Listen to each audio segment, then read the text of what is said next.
Albagrat muna ko na kipando agal gu bol hon hui kong azuivin haizet bol dingin aking uve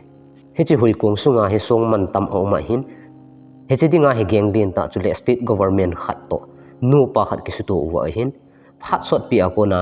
numei phalo thusim ngen esevin tuni a hi pasal phalo azowa ki chima air hostess numei to kinga ya hui kong sunga song man tam gu na ding bowa aki chen pi hin azon na in ankong akichut bo in hin khozil anga loi BemTv video hin Thusim ngai jouse le family ho nabon en chibai ka hin bole Thusim ki patnain albakrat khopi a plane hijack dia ki gong ho si mun chom che akon in airport nin ahung ki su kho movin athusima main character nu neha jong airport langa hin ahung thein hi abonun al asad international airport alung tawin angkit jong ahung thungtan angkit hi neha ji pa hi langkhana air marshal sudhan su jong ahungin ama ho hi hui kong khana to ding a hivin asunga ipi hung kichu wem iti wem na het nom le thusim hi alung kayin ananga yin neha to angkit thu hi neucha flashback utin amani hi hui kong chunga ki muto akingai hi honin angkit hi business len ta ne hi in achile awale tingle neha panna flight company bo hi hire abol ji in hi hecha ko na hi hung ki ngai do hana hinla angkit neha ngai lu na hi phat chom khat ding bo hi plane sunga ato so tawin take off hui kong leng pe nin ato gon ho jong chu agelin chule aphat che sa hon ho jong chu ni ha in agel do pe pe in hi langkhana song man dam ki dil na dinga hi foreign gama ki pole le ding hi je in iphone cover apiten abolwin home minister pudinga delivery bolding tia aki ho naw aki mu in hi heche song man tam hi black thil hi je chun home minister pudinga poding hi in heche contact hi angkin in akila hi in station khana ko na khat tia ki pitu diu hin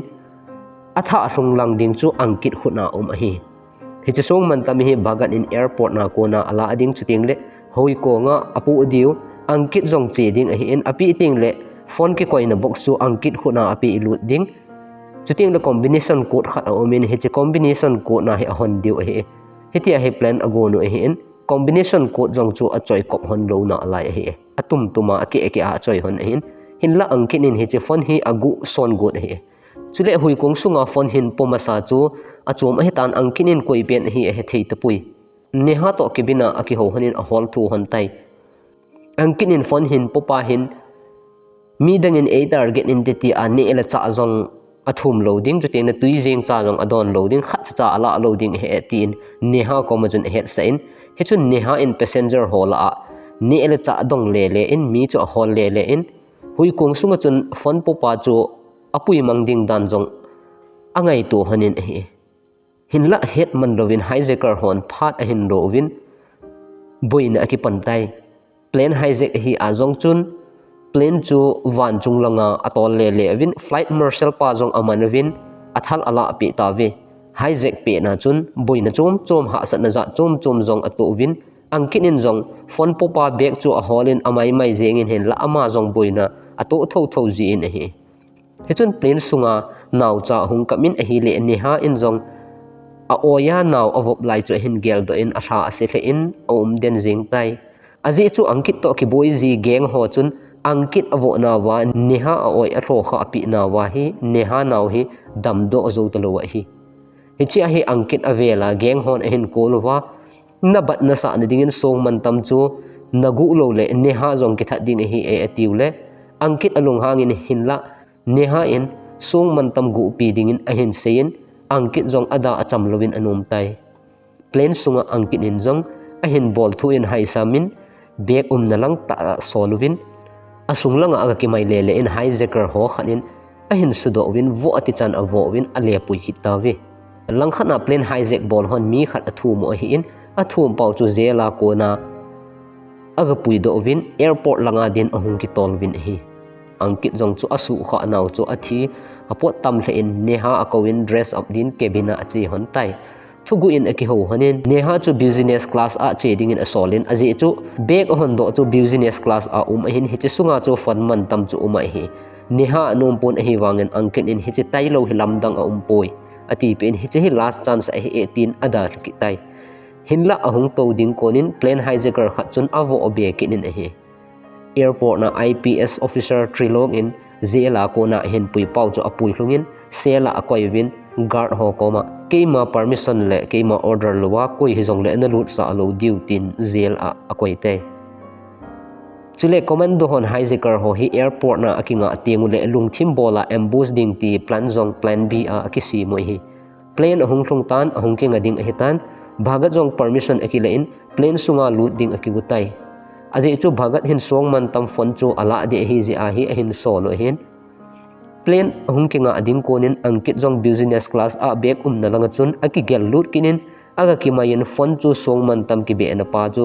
a sim card ala do in athiam khat aman jong apu hi ne hi pa chun a khel tai he chun phone ta chu bag nga ki khum lut tan hilai chun hijacker ho khanin ahung mu do in bag chu a khola hila song man tam ki be na phone chu amu do tan hi pha na hen angkit in hijacker ho he akidel bi in me thal hin ki tha so win hi akidel lai ta win air marshal sudhan sujong chu akitom do in me thal khat ala in hijacker ho si chu kap li tai control tower thu api win hijack is over hijacker eliminated ahin te in air marshal pu chun thu hin pe in hi mi pi ho thanom hle jing tawin hinla sudhan su chun toilet cabina angkit chu explosive bomb vest to akoi chu ahin mu do tan hi ati je hle tai passenger ho asol hape pe tawin officer trilong in jong hijacker ho thilong ala do ding ka anga lel hle jing tan hi passenger ho chu ahin sol hape pe jingun neha in jong mi avet le upa khat hi ana I mumil aga sudo in aga lo jingin chom khat jawin ahung king khang tan sar hui kong sunga he bom o ma hi gang chela nakum angain ati pe in asol tai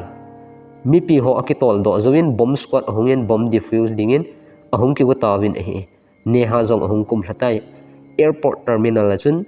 passenger jouse chu abonun mun khana koi vin ni ele cha ho api vin he bomb squad ho jong chu angkit ko ma chewin bomb defuse aga bodun hinla bomb hi anunga a khol lew a hem an hi chuin angkin in jong song man tam iphone chu bag nga a hengin a bag pumin ahung do tai neha in jong polanga ananga in police team asol lu win hijacker ho thilong aga hol win hinla koi ma thilong amuta pove angkit to neha ahung han phanin bhagat kiti pa he home minister pu assistant pa chun ahin kolin phone chu akila adingin bhagat jong ahungin ne the ahung homin angkit ko machun phone chu ahung kila tai langkhana plane sunga police on hijacker ho thilong chu a hol jengwin akimai jengun hinla koima amu him pove he chehi confirm ahi phanin IPS officer trilog in jong terminal seal aboltan koima awado sa ta pove IPS officer trilog in flight marshal hin holin ado le flight air marshal hi Bhanu Yadav ahi 18 amin hin savin ahi le akhol le lew Bhanu Yadav hi hijack ki bol sunga I imumil ahi in air marshal sudhan su chu plan ki bola akoma ki to sa ki khe ahi chule sudhan su chu terminal a ko na jam do ahi tai kichun IPS officer trilog in jong plane hijack ki bola ahi in hicha plane hijack ki bon a ki kap li ho hijacker ho jong chu aloi ho zo ahi hichi hi plane ki bola ahi bove ti pi tai passenger ho la loi ho ding chu a holun hi le hijacker ho chu khat cha jong aman zo ta povi mi pi ho koi ma wa do thelo ding in ti thu pe vin hi langkhana home minister pu to bhagat jong chun phone chu sanadang ka hethim ho ko ma choi win avet sa honin hi le a hlem hi tai akinil boy de win angkinin jong ka khut ta ka ki hle hon hi chu le em I ti hlem hi ding ham chule ka zo hlep nom le I pidinga kahung kho diam phone chu ka choya chu ka jam thei ding ta chu me ati in a hin sol do win terminal langa chun ahungin bathroom langa neha jong chun hin del pin ipiti ham tia aga do le song man tam chu a hlem hi ati ta hi ham a hlem hi ham jong ka he thei ta poi atin alung boi tai neha in angkit chu a hlemin a hi le angkit chu alung hangin azinu chu alol ame in hi che hi ke plan a hi in chule hi che dinga hi I chan kana pha ham ne nem chule avela nang jong ka hin hlep kina ka ki chen pi kina song man tam hi ka gu ki ding ne hi sa ham ne het nom le nang hi to banga ka ki chen pi ka pi jing jong hi chi song man tam gu na dia he plan ka bol bo he tin bang to son be in adal hatai hin la neha thusim flashback a chekin in neha hin angkit te ho plan jong chu a het do sa hi tai aji chu neha oi asu khawa chu mi to ki hona record ahin phone akile tha hi le angkit te ni koma umin angkit chun gangster khat chu a hoin aki hona hona chu aki delwangwa melma hi poveti a het do hi hechun hospital a konin ahungwa dawin angkit car azui hlewin a hi le angkit mun khana alut na chun gang party asuboiji ho chu ama in plan abola neha mu a chu acting abolo hin song man tam gu na dinga neha hi plan abola air hostess hi ja hi ama man cha ding chuting le plan ahead do thine dinga he tabanga he master plan khat abol he chi ahin numei dangjong angkit in anein ama he angkit ji nu a hi ti jong aki he anin a hi amin hi priyanka to ruma khom han jong neha chun agamudo in a broken he jing in hi hospital a ahung kile in kotbul ahin pha nin atho jing in hi cha ko na hi neha in jong gu thima plan chom abola aloi ho sudan sulam kaina a hol khoma song man tam hi aki gu zo ting le gu son ding atiwa abona plan hi execute hi te na dinga hijack jong hi fek nga song man tam hi gu bailam na dia ki bol hi chule hi che song man tam le hilowa alung han na chu anaw cha a oya a umlaya a tha pi je wa chu aphula an dinga double plan double execution dinga ki go o hin success di hi tai IPS officer trilog in jong hi chikia si hijack hilo plan dang a hi ati jing in passenger ho hi iti thudo abol wangin clue i macha amu thei pui angkit jing in jong hi banga alos wangin i macha thu sei do pui mipi dang ho jong interrogation abolwin hijack bol ho chu ame lu jong a hapowin clue kiti hol do na ding a thei mong pui langkhana home minister puin bhagat hin kolin song man tam chu i tobang hitam namu do hinam atile kamuzo pove minister pu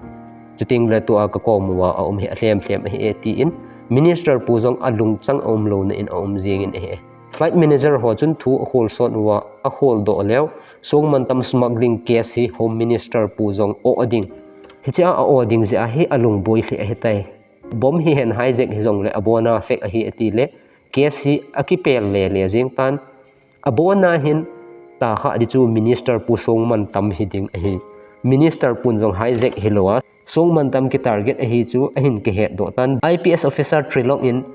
neha ahin mat do ding phatin phone aga abolin neha in home minister pu koma sir neha groverin diamond smuggling thu hi asei do te ding hi aji chu situation hin handle in lang officer trilog operation hi abort ding dan ngai to in ati heti chun a hopi in message kha jong athon in neha jong akigotan trilog to akimuto ding ngin achi kit tan hi cabin sunga chun neha in home minister pu kol hongdi chu anga in thusim chu asei sau jemin kol ahong pai tai minister pu in jong trilog ko ma chun epicase investigation na bol na alai ham passenger ho tha do tan robbery case investigation na bol ham ole hijack case na bol ham atile trilog in jong ata bi a chu hijack case chu ahin solu ahi in hija chu hijack case ati a hi le home minister pun chuti a hi le hijack a hi pon a hijack a hi lo le agan thei bangin